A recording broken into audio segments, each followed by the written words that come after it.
우리가 지난주부터 사도행전을 시작했는데 오늘 본문의 주요 내용은 죽은 가룟 유다를 대신하여 사도의 직무를 감당할 제자 한 사람을 충원하는 것이 오늘 읽은 본문의 주요 내용입니다. 우리 가룟 유다는 예수님의 오리지널 12 제자 중 한 사람이었죠. 그런데 그는 자신의 스승 예수님을 배반하고 팔아버린 후에 양심의 가책을 받아 스스로 목숨을 끊어버렸습니다. 그래서 이제 한 사람을 충원하기 위하여 베드로가 일어나서 이야기를 하는 것이 오늘 우리 읽은 주된 내용인데, 이 가룟 유다의 행적을 통하여 우리가 배울 수 있는 중요한 교훈이 있습니다. 좀 여러분들에게 이상하게 들릴지 모르지만 그 교훈 중에 하나는 하나님의 선택보다 우리 인간의 마음의 자유를 하나님께서는 더 우선하시고 그것을 더 우선하시고 중요하게 여기신다는 것입니다. 여러분 맞습니까? 예수님께서 제자들을 선택하실 때에 어떻게 선택하십니까? 그 밤에 뭘 했죠? 밤이 맞도록 기도하신 후에 제자들을 선택합니다. 오늘 우리 여러분들 읽었잖아요. 이 지금 사도 한 사람을 충원하는 자격 요건, 퀄리피케이션이 뭐라고 나와 있습니까? 세례 요한이 예수님에게 세례를 주던 그때부터 하늘로 승천하시기까지 우리와 함께 다니던 사람들 중 한 사람으로 사도의 직분을 담당하게 하자. 즉 예수님을 따라다니던 사람은 12 제자뿐이 아니라 다른 여러 사람들이 있었던 것을 베드로 사도가 이야기하지 않습니까? 요한의 세례부터 하늘로 승천하시기까지 우리와 함께 다니던 사람 중에 한 사람을 충원하자. 그 말은 우리 12사람 외에 다른 사람들이 예수님과 항상 따라다녔다는 것을 이야기하지 않습니까? 맞죠? 그런데 밤이 맞도록 기도하신 후에 가룟 유다를 포함하여 12사람을 택하지 않으셨습니까? 그러니까 예수님이 기도하고 선택한 사람이 가룟 유다입니다. 어쩔 수 없이 그냥 12사람 충원이 안 돼서 그 사람을 12 제자에 포함시킨 것이 아니라 여러 사람들이 있었지만 기도하신 후에 12 제자를 뽑으셨다고 복음서에 분명하게 기록하고 있습니다. 그러니까 예수님이 선택하신 거예요. 그래서 가룟 유다는 셈을 잘 하는지 돈을 담당하는 회계가 되지 않습니까? 그래서 회계로 그 주님의 사역의 봉사의 직무를 감당하였습니다. 이처럼 예수님께서 선택을 하셨죠. 근데 이 선택한 이 가룟 유다가 어떻게 됩니까? 예수님을 배반하고 예수님을 팔지 않습니다. 하나님께서는 가룟 유다뿐 아니라 처음부터 우리를 창조하실 때부터 하나님의 그 선택보다는 우리 인간의 자유의지, 우리 인간의 마음의 무한 자유를 허락하시는 것을 알 수가 있습니다. 여러분 아담과 하와도 마찬가지잖아요. 아담, 우리 하나님께서 masterpiece, 자기의 걸작품으로 지으셨잖아요. 손수 흙으로 빚어서 그 코에 생기를 불어넣어 생명이 되게 하고 하나님의 형상으로 우리를 지었잖아요. 그렇지만 그에게 명령하십니다. 선악과를 따먹지 말라. 그 명령하시는 그 명령에는 무엇이 포함되어 있습니까? 불순종할 자유도 포함되어 있는 것을 거기에 그 말씀이 내포하고 있습니다. 만약 우리를 로봇처럼 만들어서 프로그래밍화해서 선악과 있는 데는 접근도 못하도록 그렇게 프로그래밍을 해놓으셨으면 선악과를 따먹지 말라 명령하실 아무런 이유가 없죠. 이미 그렇게 돼 있는데 그걸 아시는 하나님이 너 선악과 따먹으면 안 된다 하고 명령하실 필요가 있겠습니까? 없겠습니까? 없겠죠? 그러니까 하나님께서는 우리를 지으실 때에 우리 인간의 마음의 자유를 허락해 주신 겁니다. 하나님이 손수 만드시고 하나님이 손수 기도하고 성자 하나님이 뽑으신 사람 그 선택보다도 우리 인간의 마음의 자유를 하나님께서 더 우선하신다는 겁니다. 여러분 왜 그럴까요?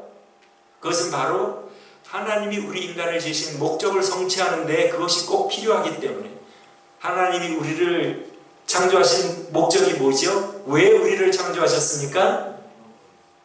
하나님의 영광을 위하여, 그죠? 근데 로봇처럼 만들어가지고 무조건 순종하고 복종하게 하시면 그 존귀하신 하나님이 그렇게 이미 만들어 놓고 우리가 순종할 때 그게 어떤 하나님께 영광이 되겠습니까? 안 되겠습니까? 안 되겠죠. 이미 그냥 다 자기가 조정해놓고 뒤에서 다 해놓고 우리가 순종할 때 하나님께 그거는 영광이 안 되잖아요. 그러니까 하나님께서 우리를 인격적인 관계로 만들으시고 우리가 자원하여 순종할 때 자원하여 하나님의 명령을 순종할 때 그게 하나님께 영광이 되기 때문에 우리에게 마음의 무한 자유를 주시는 것입니다. 여러분 이해되시죠? 여러분 동의하시죠? 처음부터 하나님께서는 그렇게 하신 것입니다.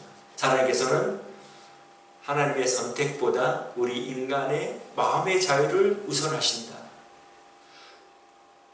하나님께서 우리를 어떤 사람은 구원하시기로 작정하시고 선택하시고 어떤 사람 안 하신다 그러면 하나님이 그 선택 안 받은 사람은 하나님을 블레임할 거 아니에요. 왜 하나님 나를 선택 안 하셔서 하나님을 믿지 못하게 하고 지옥으로 보내십니까? 굉장히 그 하나님을 나쁜 하나님이 되게 하는 겁니다. 하나님이 어떤 사람은 선택하고 선택하지 않는다고 하는 것은 하나님께서 우리 각자에게 마음의 자유를 주시고 하나님께서 우리를 구원하시도록 모든 것을 다 마련해 놓으시고 우리가 자원하여 하나님께로 돌아올 때 하나님께서는 누구든지 우리를 받아주신다는 것을 알 수가 있습니다. 우리에게 그 마음의 자유를 주시지만 그러나 그 마음의 자유에 대한 책임은 우리가 져야 함을 이 가룟 유다를 통하여 또한 우리에게 보여줍니다. 가룟 유다는 제곳으로 갔다고 했는데 즉 우리 마음의 자유를 우리가 어떻게 사용하느냐에 따라 우리의 영원한 운명이 결정된다는 것을 오늘 말씀이 보여주는데 베드로 사도가 뭐라고 말합니까? 가룟 유다는 제곳으로 갔다. 우리 모든 인간은 천국과 지옥 이 두 곳 중 한 곳을 가게 되는데 우리 예수님께서 이 땅에서 가르치신 가장 자주 가르치신 주제가 천국과 지옥입니다. 그러니까 우리가 이 세상을 떠날 때에 어느 한 곳을 가게 되는데 그곳은 우리의 마음이 어떠한 선택을 하고 우리가 어떻게 살아가느냐에 따라 다른데 예수님께서 가룟 유다에 대하여 어떻게 말씀하십니까? 차라리 나지 않았으면 좋을 뻔했겠다. 만약에 가룟 유다가 잘 됐으면 우리 예수님께서 그런 말씀을 하셨겠습니까? 그의 운명이 너무나 안타깝고 그의 운명이 너무나 불쌍하기 때문에 그런 말씀을 하신 것 아닙니까? 그러니까 이 가룟 유다는 자기에게 주신 마음의 자유를 돈전대를 맞다 보니까 물질에 자꾸 노출되고 또 욕심이 생기고 탐심이 생겨서 그것을 이제 돈전대에서 훔쳐내고 그 향유 옥합을 깨뜨려 향유를 부을 때 300데나리온에 이걸 팔아가지고 가난한 자들에게 주는 것이 낫지 않겠느냐 그렇게 말하는데 저는 도적이라 그러지 않습니다. 돈전대에 돈이 많아야 조금 그래도 빼내도 표시가 안 나니까 그런 말을 했음을 우리가 알 수가 있는데 어쨌든 가룟 유다는 예수님의 선택을 받고 올바른 길로 인도함을 받았지만 자기 욕심에 이끌려서 탐심을 내다가 결국은 예수님도 팔고 영원한 지옥의 운명으로 가는 것을 볼 수가 있습니다. 하나님께서 우리에게 마음의 자유를 주시지만 그 마음을 우리가 어떻게 사용하는가에 따라 우리의 운명이 결정된다는 것을 오늘 하나님 말씀 우리에게 잘 보여줍니다. 또 우리 가룟 유다를 통하여 배울 수 있는 교훈은 아무리 수치스럽고 부끄러운, 그리고 자기 자신이 너무나 참 자기도 보기에 부끄러운, 수치스러운 그러한 일을 했다 해서 목숨을 끊으면 회복할 기회가 없고, 수치스럽고 부끄럽다 하더라도 살아남아 있으면 회복할 기회, 구원의 기회를 주심을 우리는 오늘 가룟 유다와 또 베드로를 통하여 볼 수가 있습니다. 가룟 유다는 예수님을 판 것이, 그것이 너무나 수치스러워 그는 자신의 그 목숨을 끊음으로 그 수치를 면하고자 했습니다. 사실은 베드로도 가룟 유다 못지않게 수치스러웠죠. 왜냐하면 예수님이 보는 면전에서 예수님을 3번 모른다고 부인하고, 마지막에는 내가 저 사람을 알면 내가 저주를 받아도 좋다 하면서 예수님을 부인하지 않습니다. 이 베드로는 제일 형님이잖아요. 여러분들 제자들이 나이가 많다고 생각 혹시 할 수도 있는데 예수님의 제자들은 티네이저였을 것으로 우리가 추정을 합니다. 왜냐하면 베드로만 장가를 갔고 성전세를 20세 이상 내는데 예수님께서 베드로에게 너와 나를 위하여 성전세를 내라 하신 것을 보면 다른 제자들은 한 19살, 18살 아주 청년에 불과한 그러한 청년들이었음을 알 수가 있습니다. 근데 이제 베드로는 장가를 가보니까 항상 대변인 역할을 하지 않습니까? 형님이니까 20몇 살이 아마 됐을 것 같은데 장모도 있고 하니까, 그러니까 형님 역할을 하면서 동생 제자들을 이끌어온 형님이었는데 예수님 면전 앞에서 예수님을 배반하고 저주까지 했으니 얼마나 수치스러운 일입니까? 그래서 아마 베드로는 나는 나 양심상 너희들과 함께 할 수 없다 그러고 그냥 혼자 가든지, 아니면 그러한 그 수치감에 베드로 자신도 자신의 목숨을 또 스스로 끊을 수도 있는 그러한 사실은 상황이었지만은 베드로는 그러한 수치를 무릅쓰고 그 동생 제자들하고 함께 있고, 그래서 예수님도 만나고, 그래서 예수님이 또 갈릴리에 가셔가지고 거기서 새벽에 나를 사랑하느냐 조반을 드신 후에 그렇게 3번씩 물어보시면서 베드로를 회복시켜 주시잖아요. 그러니까 우리가 어떤 일이 있어도, 우리가 어떠한 잘못이나 어떠한 죄나 어떠한 수치스러운 일이 있어도 우리가 우리 스스로 생명을 끊으면 회복과 구원의 기회는 상실되고, 그럼에도 불구하고 하나님 앞에 나가 무릎을 꿇고 머리를 조아리면 하나님께서 회복시켜 주십니다. 여러분 믿습니까? 예.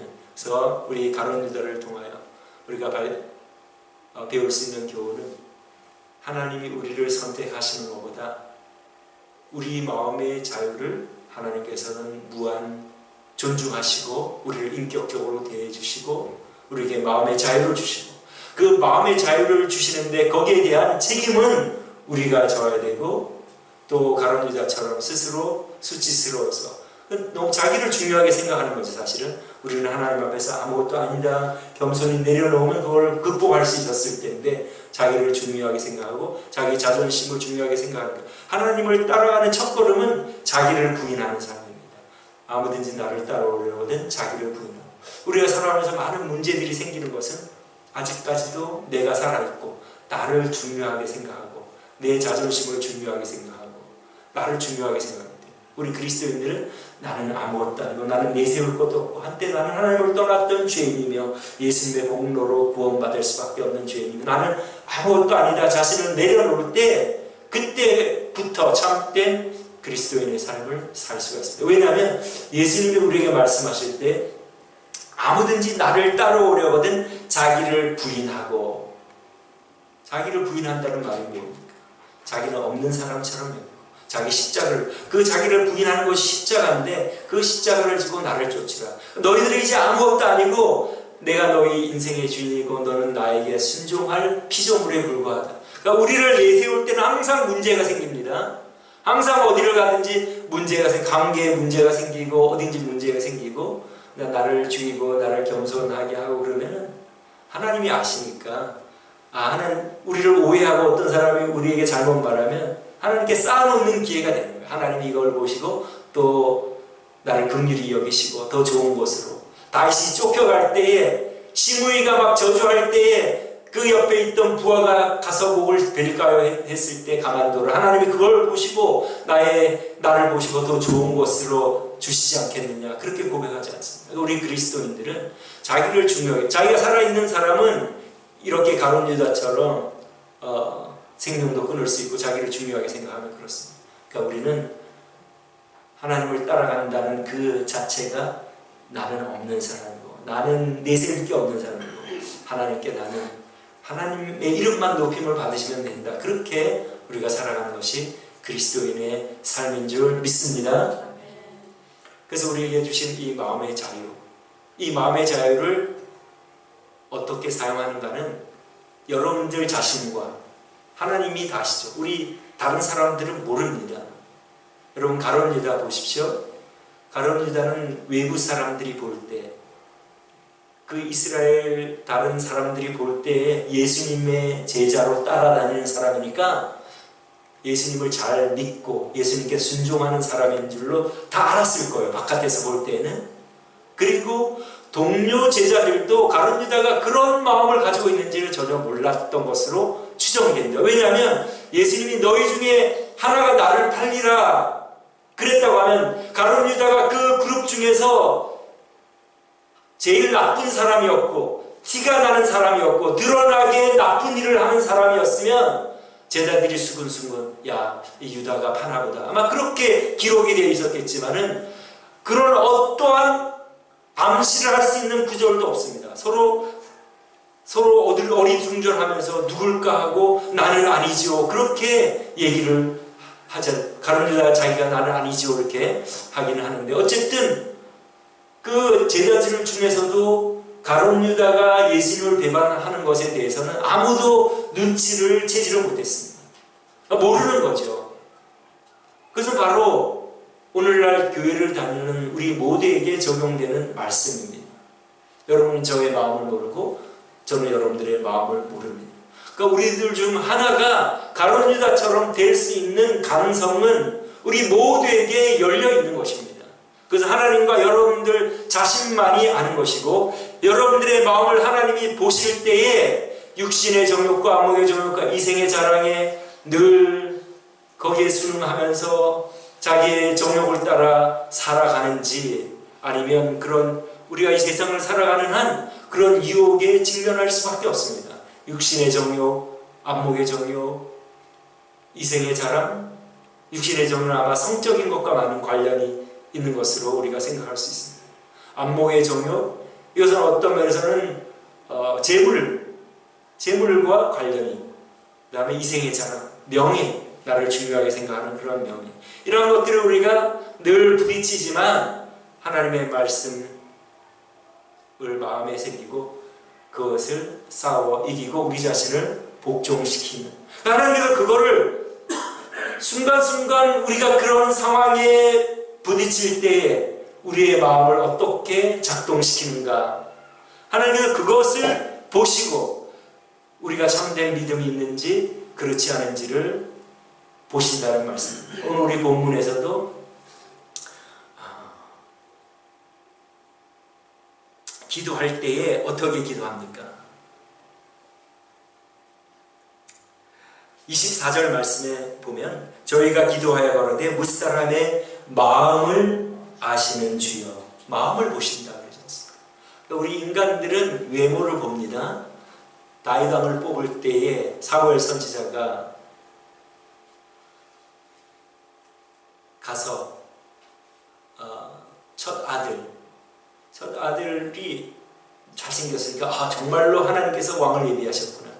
그렇지만 아니라고 말씀하시고 나중에 뭐라고 말씀하십니까? 사람은 외모를 보거니와 나 여호와는 중심을 보느니라. 그러니까 우리가 누구인가? 그냥 이 겉에 차려입은 이게 제가 아니고 제 지금 속마음, 내가 지금 하나님에 대하여 어떠한 마음과 태도를 가지고 있고 내가 어떻게 살아가는가, 그것이 바로 우리 자신이고 그것을 보시는 보십니다. 그러니까 우리 사람들은 모르죠. 저도 여러분들은 모르고 여러분도 저를 모릅니다. 저와 하나님이 많이 저를 잘 알고 저를 잘 압니다. 그러니까 우리가 어떤 마음을 가져야 되는가, 순간순간 하나님이 보실 때에 합당하게. 그러니까 항상 우리가 신앙생활은 순간순간 이것이 하나님이 기뻐하실 일인가, 하나님을 실망시키고 하나님을 분노하고 진노하게 할 일인가, 항상 그것을 생각하면서 우리 마음이 하나님께 받으실 만한 마음이 되도록, 그럴 때에 하나님께 영광, 우리에게 유혹과 모든 공격과 어떤 우리가 그런 오해도 받을 경우도 있고 여러 가지 그럴 경우가 있을 때에 그것을 우리가 하나님이 보시기에 합당한 마음으로 겸손하게, 그 다음에 죄와 싸워 이겨나갈 때 그때 하나님의 영광을 받으시고 우리가 진실한 그리스도인임을, 정말로 예수님을 구주로 믿는 그 고백이 진실함을 나타내게 되는 것입니다. 여러분 맞습니까? 아멘? 네, 그래서 우리가 하나님께서는 우리의 마음을 통하여 보시고, 옛날에 가룟 유다가 하나님을 믿는 것처럼 보였지만 믿지 않는 것처럼, 오늘날 교회에도 마찬가지로 다른 사람들이 볼 때는 하나님을 믿는 것처럼 보이지만 그렇지 않은 사람들인데 하나님은 마음을 보시고 판단하시기 때문에 우리는 우리 마음이 하나님께 인정받는 진실한 하나님의 자녀 되시기를 주님의 이름으로 축원합니다. 자, 그 다음에 우리 오늘 받을 교훈은 이 한 사람을 충원하는, 가룟 유다를 대신하여 한 사람을 충원하는 이유가 무엇이죠? 우리 본문에 나와 있는데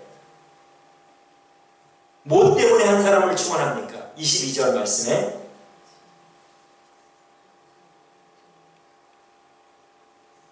예수님의 부활을 증거할 사람을. 그렇죠. 예수님의 부활을 증거할, 예수님의 부활을 증거하기 위하여 한 사람을 충원합니다. 여러분, 그 당시 예수님의 부활을 증거할 때에 어떠한 대가가 따릅니까? 오늘날처럼 목회자들이 전적으로 목회를 한다고 사례비를 주는 그런 사례가 따랐을까요? 아니죠. 그때는 바로 예수님을 유대 지도자들은 그 나라는 종교가 이끌어 나가기 때문에 종교 지도자들이 유대 지도자들입니다. 대제사장, 서기관, 바리새인 이런 사람들이 유대 지도자들인데, 이 유대 지도자들이 예수님을 십자가에 못 박아 죽이고 그 다음 예수를 믿는 사람들을 출교 그 유대 사회에서 축출하도록 결정이 내려져 있었습니다. 그러니까 예수님을 전한다는 것은 그 유대 사회에서 축출되는 것을 의미하고, 예수님을 잡아 죽인 유대인들이 그 제자들도 잡아 죽일 수 있는 그러한 상황에 있었는데, 그러한 상황에서 예수님의 제자들은 예수님의 부활을 증거하기 위하여 한 사람을 충원하는 것을 볼 수 있습니다. 그러니까 자신의 그 위험을 감수하고 예수님을 증거하고 예수님의 부활을 증거하기를 원했던 것입니다. 여러분, 예수님의 부활이 확실함을 믿습니까? 어떻게 여러분들은 예수님의 부활을 확신합니까? 예수님의 제자들의 태도의 변화를 통하여 우리는 확신할 수 있습니다. 예수님이 잡혀가실 때 예수님의 제자들은 어떻게 했죠? 도망갔죠, 그죠? 왜 도망갔을까요?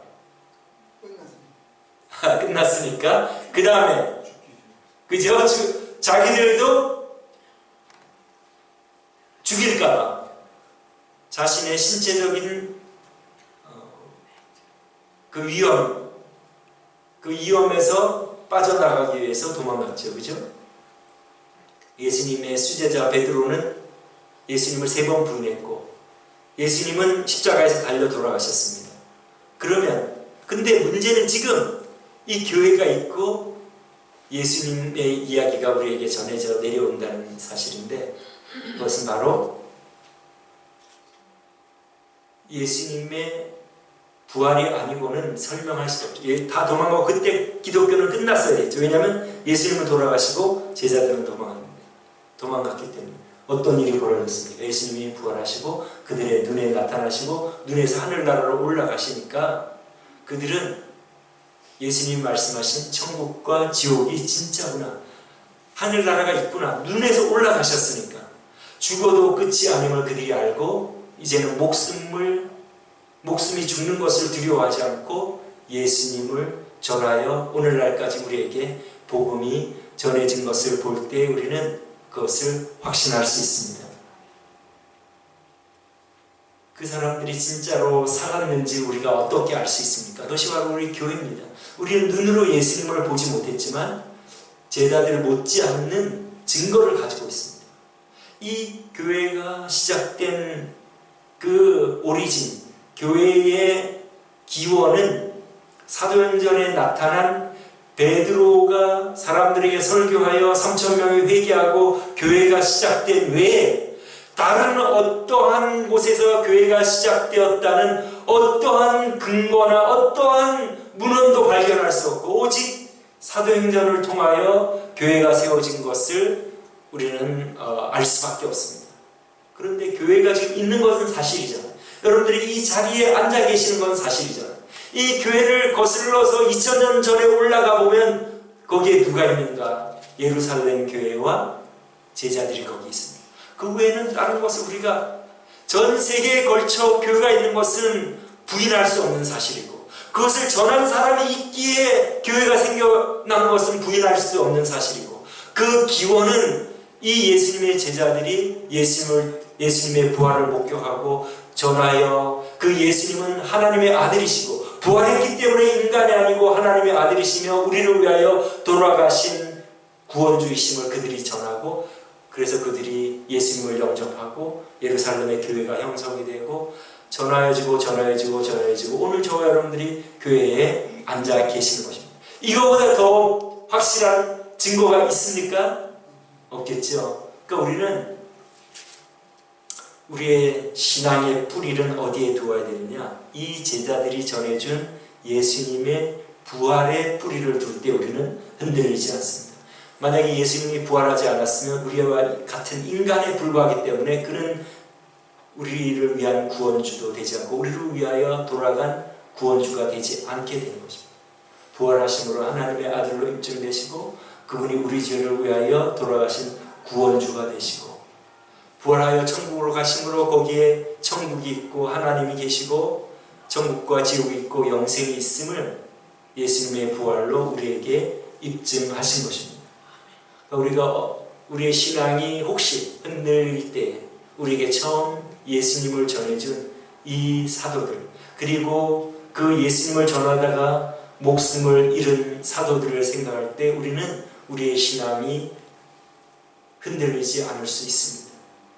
여러분 예수님의 부활이 꾸며낸 거짓말이라면 그 청춘 나이에 20살도 채 안 된 베드로만 20살을 넘었다고 추정되는데 그들이 자신들이 꾸며낸 거짓말을 위하여 죽을 수 있겠습니까? 그것 때문에 목숨이 경각에 달려있을 때에 한 번만 살려주십시오. 우리가 공모를 했습니다. 꾸며냈습니다. 내가 사람들 앞에서 아니라고 얘기할 테니 목숨을 살려주십시오. 그들이 거짓말을 위하여 죽을 아무런 이유가 없지 않습니까? 그들은 그들의 목숨이 중요하다는 것을 이미 예수님이 십자가에 달려 돌아가실 때, 체포당하셨을 때 그들은 입증을 하지 않았습니다. 그들은 목숨을 부지하기 위하여 도망갔고 예수님을 부인했는데 50일이 채 못 돼서 그들을 이제 바깥에 나가서 유대 종교 지도자들하고 담대히 맞으며 우리는 보고 들은 것을 전하지 않을 수 없다. 그들이 미워가면서 예수를 전하지 말라고 했을 때 우리는 보고 들은 것을 전하지 않을 수 없다. 그래서 복음이 전해지고 교회가 생기고 그들은 복음을 전하다가 돌아가 모두 순교하였습니다. 이것을 생각할 때 우리의 신앙은 흔들릴 수 없고 우리의 믿음은 확고해집니다. 여러분 믿습니까? 그래서 우리는 이제 이 부활을 믿고 하나님을 믿고 하나님이 우리의 마음을 보시고 우리를 판단하신 것을 우리가 오늘 말씀을 통하여 또한 알았으므로 여러분들의 마음은 여러분들이 이제 지켜야 되는데 우리 잠언 4장 우리 23절 말씀 한번 다 같이 읽겠습니다. 시작. 무릇 지킬 만한 것보다 더욱 내 마음을 지키라. 생명의 근원이 이에서 남이니라. 아멘. 그래서 우리가 이제 또 일주일 동안 생활할 때 어떤 상황들에 여러분들이 직면하게 될 것입니다. 그때에 내 자신을 죽이고 이것이 하나님의 말씀을 순종하며 싸워 이겨 나가실 수도 있고 또 우리의 육신의 정욕과 안목의 정욕과 이생의 자랑이 그것이 너무 강하여 또 넘어질 수 있겠는데 그러나 이제 우리가 이 말씀을 기억하고 우리가 거기에 넘어지지 않고 우리 마음이 하나님 보시기에 합당하도록 하나님께 우리 마음을 드려 승리함으로 우리가 진심으로 예수 그리스도를 믿고 예수 그리스도를 믿는 이유는 하나님께 돌아가 순종하기 위하여. 그럼 구원이라는 것이 무엇입니까? 태초의 상태에 회복 아닙니까? 만약에 우리 인간이 하나님의 말씀을 불순종하지 않았으면 우리는 구원받을 필요가 없죠. 그냥 우리는 이미 구원의 상태에 있으니까. 그러나 불순종했기 때문에 타락하고 이 불순종한 상태를 회복하기 위하여 예수님을 보내주시고 죄사함 받고 하나님께 돌아가 순종하는 것이지 우리의 본분인데 우리의 마음을 하나님께 순간순간 순종함으로 하나님의 자녀됨을 우리가 스스로 인정하면서 증명하면서 그렇게 살아가는 저 여러분 되시기를 주님의 이름으로 축원합니다. 기도하겠습니다.